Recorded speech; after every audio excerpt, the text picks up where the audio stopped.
You ask Tiger to solve. This deals with linear equations with one unknown. The final result is n equals 9. Let's solve it step by step. Simplify the expression.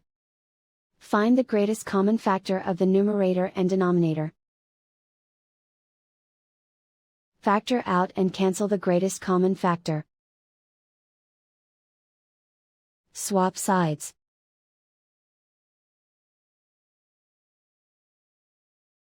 Isolate the n.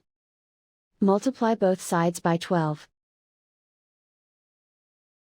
Group like terms. Multiply the coefficients. Simplify the fraction. Multiply the fractions. Simplify the arithmetic. And so the final result is n equals 9.